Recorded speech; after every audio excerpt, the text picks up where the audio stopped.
Hello again on the UK edition, and haven't we been feeling this touch of winter already in Britain and across Europe, which makes this a good time to think of those sword-wielding Rajput warriors back in India some centuries ago. And if we have any doubts why this should be so, let's step across to the Totteridge Academy in Barnet in North London.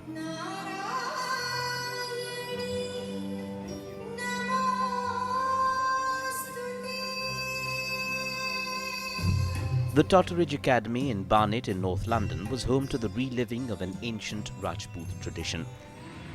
Many from the Rajput Samaj of the UK, dressed in their Rajput best, complete with moustaches and turbans, turned out to relive an ancient tradition. Men marched sword in hand, and so did the women, to pray to the swords. Worship of the sword among Rajputs goes back many centuries, and in their prayers, both young and old, both men and women, remembered their forefathers who had lived by the sword and many who died by the sword.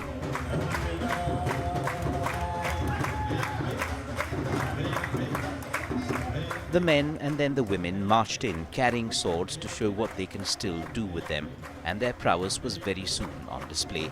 The talented were presented certificates to honor them and to encourage them to return next year with more swords and skills.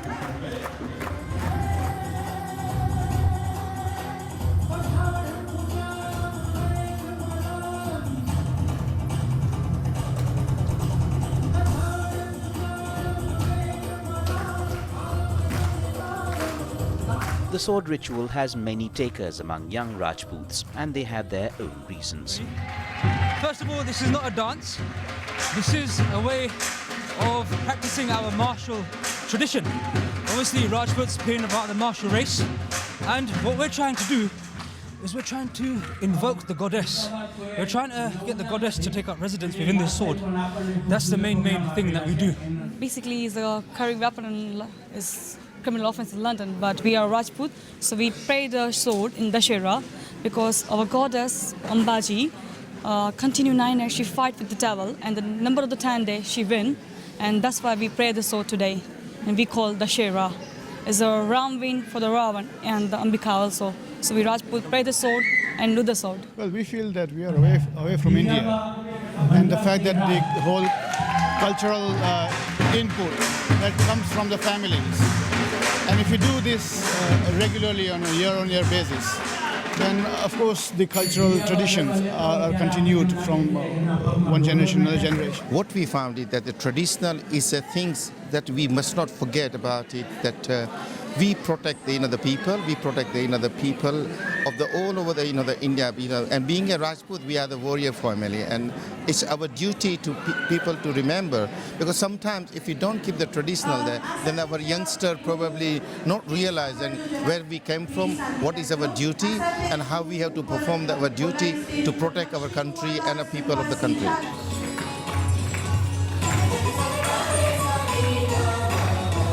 With Sanjay Suri in London, this is Vaibhav Verma for News 18.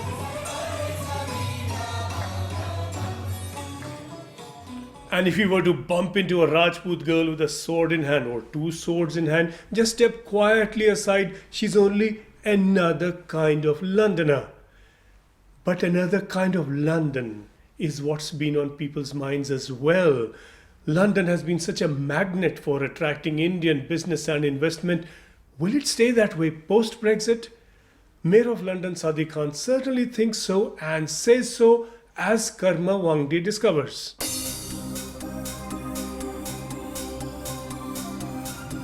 The Mayor of London Sadiq Khan recently met with leading Indian businesses to explore opportunities to attract further investment and to reassure leaders that London is open for business. We've got a campaign which has 3 words, and it's London is open. And it came to us, if I'm honest, after the Brexit result. We were shocked, if we're honest, by the decision of the British people to vote to leave the European Union. London, I'm proud to say, was the only region in England to vote to remain in the EU, decisively so. 60% voted to remain in the EU. In some boroughs, 80%. The ability to attract talent is important. One of the sources of pride to me, and Patricia very senior government minister, is it's a source of pride to me that so many Indians came to London and the UK to study, and they fell in love with London.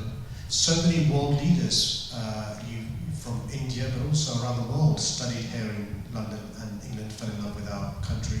Teachers in India studied here, business people, and so that's a source of pride. And so we need to make sure that we campaign to ensure that London continues to attract the talent.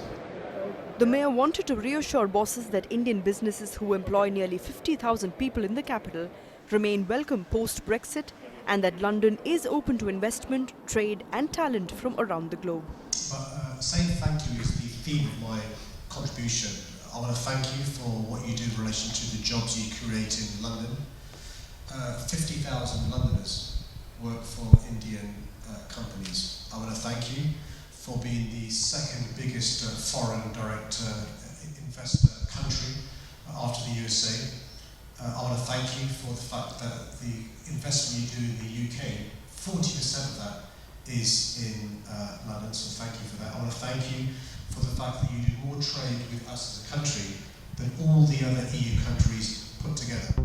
What are the secrets? The mayor is keen on further strengthening ties, as Indian companies are the second biggest foreign investors in London. According to data from the mayor's promotional company, London and Partners, in the last 10 years, London has attracted more foreign direct investment from India than Japan and China, and only the US invests more. India is also a crucial trading partner for London and a significant market for the capital's business, with the value of London exports to India amounting to £1.29 billion in 2014. With Sanjay, Suri and Karma Wangdi in London, this is LV for News 18. And that's going to be a matter in the end between the ways of Theresa May and the mood of investors and the blessings of the goddess Lakshmi, much prayed to at this time of the year leading up to Diwali. But approaching that festival of lights, think also for what is too many still, the dark world of widows. We have helped thousands of poor widows. The Lumba Foundation hosted its annual charity Diwali dinner in London on 13th October. The charity was founded by Lord Raj Lumba, CBE, and his wife Veena, Lady Lumba. The foundation promotes the welfare and economic empowerment of disadvantaged widows and education for their children. It currently works in over 9 states across India. Well, you know, Diwali is a special function in Hindu mythology. It is a victory over injustices, over darkness, and therefore Diwali is a function on which I think we should light a lamp and light the life of a widow. Among its patrons are well-known figures across the fields of business, politics, films and entertainment. Sherry Blair, the current president of the foundation, praised the work carried out by the foundation in raising awareness of the plight of widows. Prime Minister Modi had also praised the work of the foundation. जीवन गुजारा करें उस दिशा में उनका जो प्रयास है उसका मैं अभिनंदन करता हूं. Prime Minister to come and launch the project for 5,000 widows in Varanasi on behalf of the Lumba Foundation is a huge help. This has gone round the world that Prime Minister is behind our work, and directly or indirectly since then there has been a huge difference, because helping widows is not just with money, it is also changing the mindset of people so that they don't consider widows inauspicious, they don't consider widows useless. Widows can actually earn more money than normal people, provided you give them the tools, provided you give them the training, and that's what Prime Minister did. Through the course of the evening, the charity raised over £50,000. With Karma Wangdi in London, this is Arunodaya Mukherjee for News 18. Quick break now and then a word with Rami Ranger, that strong Indian voice in Britain known to speak his mind, and he does just that in just a moment.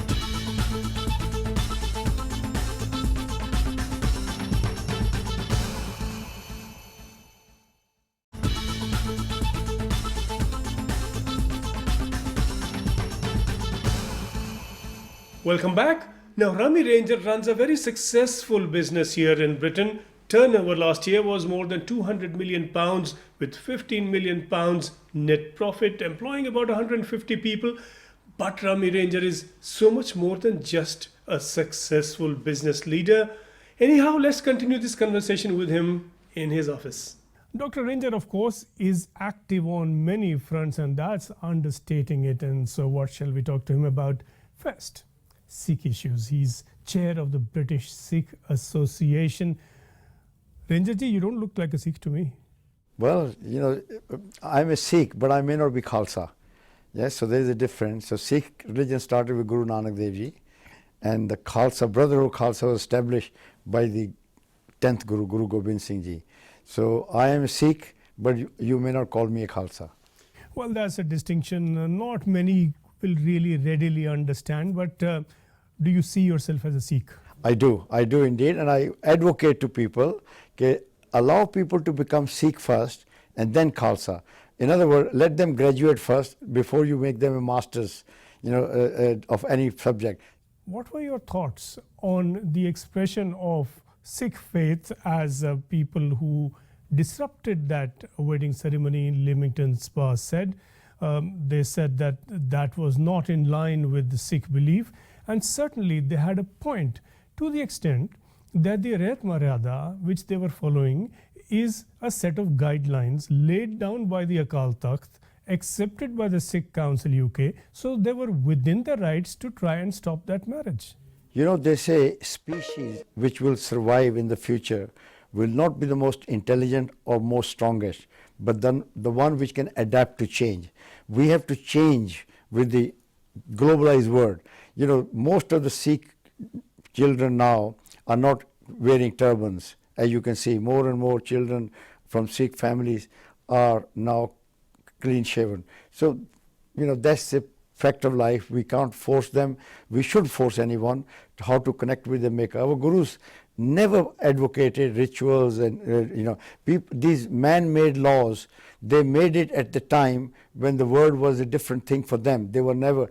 Are we speaking about the Ret Maryada? Ret Maryada, at that time, 5 priests or 10 priests, a few people, they had no idea the Sikhs will be scattered all over the world. There'll be interfaith marriages there. So I think they should show some flexibility. If anyone who wants to come to our Gurdwaras, we should welcome them with open arm, because that's how we will be able to influence them. Well, the Sikh Federation, and we spoke to their member on this program, and they said that, well, of course, all people are welcome to a Gurdwara, people of all faith are welcome, but the precise Anand Karaj ceremony has to be between two Sikhs. Is that something that you believe in as well? No, I don't believe in. I think anyone who respects our faith, who respects our gurus, should be welcome. Because how long is a piece of string? We can really stretch a point too thin. I think, we shouldn't stretch a point where we are damaging our own faith and we are coming to the world stage as an intolerant people, very rigid people, backward looking people. I think the very fact these two people choose to come to Sikh temple to give us a compliment to our, compliment to our gurus, compliment to our, we should have welcomed them. And that is how, you influence people. But it's a matter of interpretation, isn't it? They thought that this is the right and proper thing to do. There is the Akal Takht, which is the seat of the expression and interpretation of Sikh faith. It is the fountainhead of Sikh beliefs and practices. The Sikh Council UK was properly following that, and they were properly following the Sikh Council. Please tell me, did they achieve the desired result, or did they brought our religion into disrepute? Did they even got bad publicity? They were on television, they were on Nick Ferrari, LBC, they were everywhere. What kind of faith it is which is imposing its will? You should encourage people through love. You can't force people to go to Gurdwara. It has to come within yourself. Can you force your children to become religious? They have to become religious through motivation, with love. You see, this is where they went wrong, and I think they attracted adverse publicity. Do you see a rise in strict or maybe even extreme interpretations of Sikhism? Not at all, because Sikh religion is a very big. There are 30 million Sikhs worldwide. There are only a handful of people who, in the absence of any vision, merit and common sense, they hijack religion. They think they love their God more than they love their fellow human beings. And I tell them they should create wealth and employment for fellow Sikhs. They should be ambassador of Sikh faith, and they should go and attract people through love, not by forcing the gang. Gang culture is. Well, let's not necessarily say gang culture. Some of that anger, in fact, a good deal of that anger surely is understandable, and it's anger shared by the wider Sikh community. For instance, over lack of justice over the 84 killings. You have 3,006 killed and no justice at all. People will be angry. Now that is a different now point where I am appalled and I condemn that justice should be seen to be done.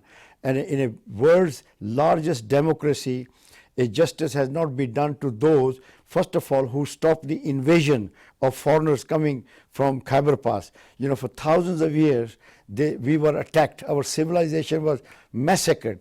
Who stopped those attacks? The Brotherhood of Sikhs. So we have not shown any respect. Given that experience, given that history, and what happened in 84, surely people will be angry. But you see, look, there's a difference. We cannot condemn India. India is our motherland. We can condemn government. We can condemn people. I cannot destroy my home, but I can get upset with somebody who's causing problem in that house. So there is a difference. India. And when Kuldeep Nair was here as the High Commissioner, he did make this point to a group of Khalistanis. And he said to them, okay, I can understand that you have an anger over that whole tragic episode with the government of India, but don't confuse the government of India with India itself. But do you think it's easy always to make that distinction? We should make a decision, even if it's not easy, because India it becomes a target. But that's mistaken, because in India our families are there. Our father, forefather, our gurus have paid supreme sacrifices for India, not Punjab. This is very, very important. The Sikh gurus, one was born in Patna and passed away. He left to his heavenly abode in Maharashtra. So he wasn't just confined to India. And half of the Punjab, Guru Nanak was born in the Pakistani side of Punjab. Yes, so therefore we belong to India. Sacrifice. They were fighting for human rights. Sikh Guru never fought for a kingdom. They never proclaimed to be king. They were servants. Sikhs are basically a servant to mankind. That is the teaching. We are not here to rule, but we are here to serve.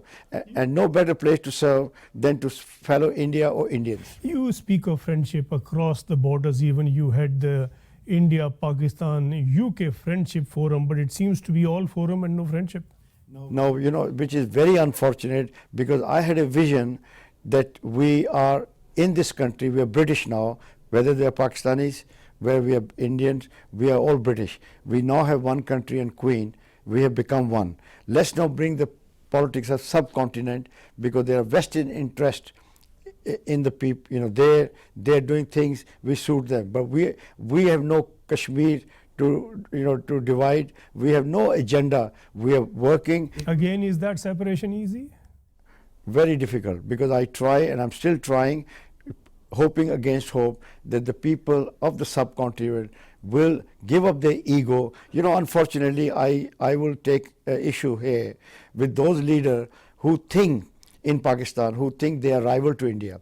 They become rival with the power, with the encouragement of superpower. A small country, quarter the size of India and a population, cannot be rival. And in the process, they are damaging their country, they've damaged their economy, they damage everything. So friendship is the way forward. They should really not consider themselves be rivals. We will assume that Lashkar-e-Toiba and Jaish-e-Mohammed are not listening to you, but let's come to another separation. I don't want them to listen to me. I want people, legitimate government, democratically elected government of Pakistan should listen. The Qaeda-e-Azam. If the democratic government has any say over I know, these but people. Unfortunately, the army has a parallel government, which is even more. But even if it's the people of army are listening, this is not the type of Pakistan Qaeda-e-Azam has envisaged. He had envisaged a secular Pakistan, where there'll be no terrorism. They should look after what they got. Well, coming to another separation. This is history is a history of separations. India, Pakistan. You want subcontinental politics separated from that politics being played in Britain. Now we are Britain separating from the European Union. And what does that mean to you in terms of business? You run a very flourishing business here in Britain. What's it going to do to your business? Okay, first thing first, I voted for remain. I wanted to remain in Europe because the devil you know, better the devil you know than you don't know.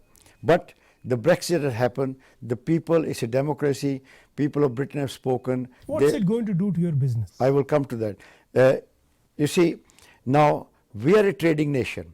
We have connection with throughout the world. We had an empire, we had Commonwealth. That's the past. No, we still have Commonwealth, we still have roots. You know, UK... What has the Commonwealth delivered other than speeches? No, because we do have a country like Canada, Australia, New Zealand. You know, the business has been between UK and the European Union, between the UK and the US. What special business? You see, for 40 years, we were not able to think ourselves. We were under the influence of European community. Laws were made by them which suited everything. You were a part of them. I know, but no to EU me, other than the UK. having now, we have now done the Brexit, I had a time to consider, and I think it is very difficult to, if you have a family of 10 children, it is very difficult to keep all the 10 children moving in the same direction, because there are some children don't want to work, some children spend too much money. But they can still be family. They can be family, but they will also drag the progress of a racehorse. They will also, because British economy is moving. Do you believe Britain alone will race ahead? Of course, it's already, you can see the economy is doing very well. Now with the pound. On borrowed money? Well, they all are borrowed money. We are balancing the book. The new government has done tremendously well. And now we will have freedom to forge our link with Brazil, Russia, China, India. Why would all these countries look at Britain? It's such a small market. No, but it's a very rich market. Look, we are number 5. It's rich on borrowed money. No, we are number 5th economy. You'll be surprised how much investment British companies have overseas. We are very rich. There's a proverb, if you have a river goes through your neighborhood, you will always find dampness there. Yes, so therefore the money which has gone through at the time of empire, we have huge connection, the investment in America, in Bollywood, Hollywood, we are all over the place. So I think Britain is a knowledge-based economy. We have got, people are queuing to buy properties in UK because it's a stable country. Our tourism is really up. It's because prices have fallen, because of a loss of faith, because of Brexit. So people are putting money here. It is money that is being laundered, being invested and divested. It's very dubiously sourced money. Is this what Britain will hope to live on forever? Britain has got some of the stringent control, money laundering control. You just cannot buy a property until the solicitor has done due diligence on you. You have to make many. Those days are gone. We are now a part of an international community. All the Chinese and Russians buying here, are they facing due diligence?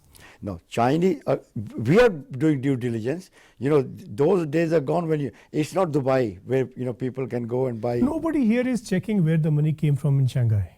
No, we are checking. Your solicitor has to verify HMRC. They know where the money has come from. It's not come from, some illicit method. But I think everything, even the mayor of London is now investigating the property scene in London, who owns the property in London and how did they acquire it. So things are getting tougher day by day.